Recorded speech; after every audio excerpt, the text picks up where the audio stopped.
started doing that. And as soon as I did that, I mean, it's not one word of lie. When I used to think about stuff that happened in my past, it was really painful, and I just couldn't get through it.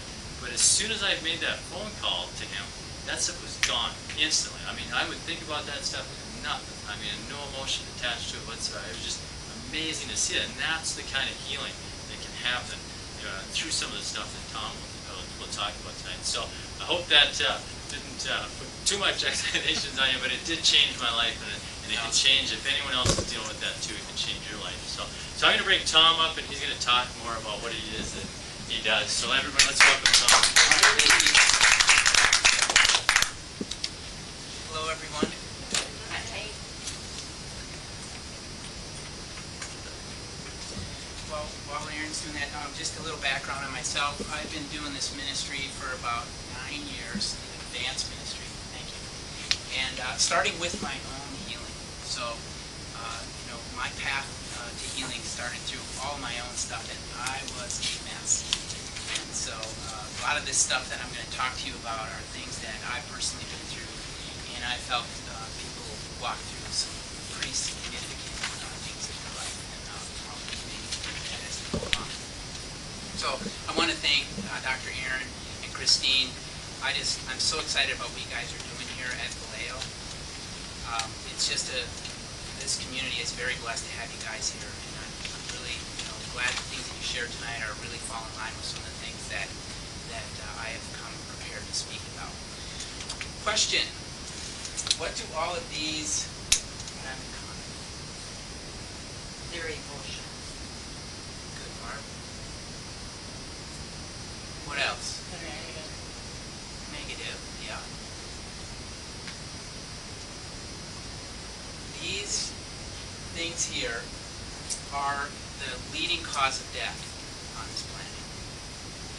These things here, and Aaron mentioned cortisol and some of the things. I mean, your body has a reaction. Your physical body actually has a reaction to these emotional hurts and some of these things that are very negative. And as Aaron mentioned, unforgiveness. That reminds me of Psalm 32, where basically it's like God's hand is heavy upon me until I confess my sin, and then He heals me. And that's just an amazing testimony to what the Bible actually says about forgiveness. So, but just to not go too deep into this, but these are the leading causes of physical and emotional disease. That's another thing we have in common. And they're also the root causes of a lot of things such as addictions, heart attacks, hypertension, diabetes, cancers, fibromyalgias. There's a whole list of over 600 incurable diseases that are caused by these root causes. And the other thing that these all have in common, this is the most important point to make about it, is they all are spiritually based. They all have spiritual root causes. And I'll explain a little bit more as best I can. All right, so I'm just going to spend a few minutes talk about what the goals of this night will be. Talk a little bit about what spiritual healing is from my perspective. I'm not the end-all storyteller about spiritual healing, but I'm very, very excited about the things that I've been doing in the healing ministry, research, and all the things in apologetics and all the verifications that I've been able to come up with after studying this for a long time. The Christian faith is the most reasonable faith proposition, and the truth claims of Christianity, like Aaron shared, are so much more logical than atheism and any other religion out there. So I'm very serious about taking these ideas to the marketplace, into the healthcare community as a practice in the clinical setting. And then I'll show where I think it fits in terms of the spiritual healing piece, and then a little bit of explanations of kind of the dynamics that are at play and how it works. And hopefully sometime I can come back and maybe do a live demonstration, or maybe do a more in-depth workshop. I have to apologize up front. I'm going to throw a lot of definitions and concepts and things like that, so please don't get upset with me. There's a lot here, and 25 minutes is a good amount of time to give a brief overview. But and don't be afraid to ask questions when we're finished. But I want to breeze through this, and I'll stay as long as you want. Anyone has any questions about this? Okay. So part of the goal of being here, and I'm really thankful that I'm able to talk about these things to help educate people. I think it's very important that we start to inform ourselves about the fact that there are real solutions to these diseases.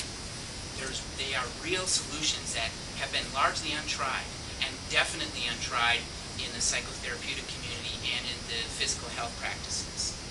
In fact, chiropractic, when Dr. Aaron introduced me to Dr. Chestnut, and chiropractic is absolutely the profession that is the closest to knowing and understanding how the body heals itself, and the emotions do as well, from a spiritual perspective.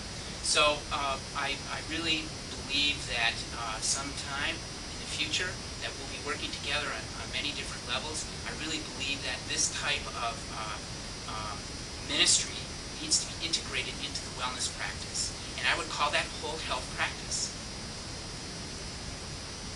So the goal, another goal, this is very serious. I mean, it's like, how do you really map this together with what do you mean by to become who God says I am?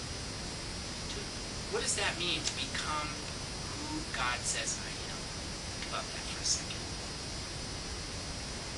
And that is a definite goal for your life. Every single Christian has that as a charter from the Scriptures, to become who God says you are, to be who He made you to be, but then also to do what He's called you to do.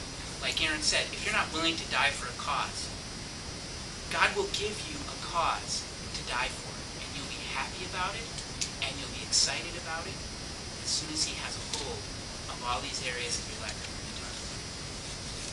Another thing is, again, scripturally speaking, you're going to fulfill the Great Commission by embracing the healing. The spiritual part of you is going to free you in the truth, and you're going to actually know what this really means experientially to fulfill the Great Commission and disciple. Be discipled and disciple others. And then the two greatest commandments, which are love God and love yourself. Love others as you love yourself, right? And again, this dovetails really nicely to enjoy a quality of life. Okay. I'm going to burst through these. I'm going to blow through here.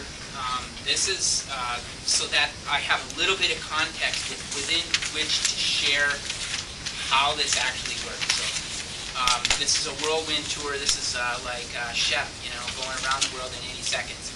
Okay, when we talk about spiritual healing, we are talking about the immaterial realm. The things about you that are physical, your cells, your brain stem, your nervous system, your synapses, your bones, your tissue, all that, that's your physical body. That's part of the material world. The earth, all the atoms, the universe, all the stars we see, they're made up of atoms and filled with gravity and all these different things. So what we talk about with spiritual healing is the immaterial. For example, your conscience, your conscious thought. Did you know that neuroscience cannot figure out the source of consciousness? With all their science that they have,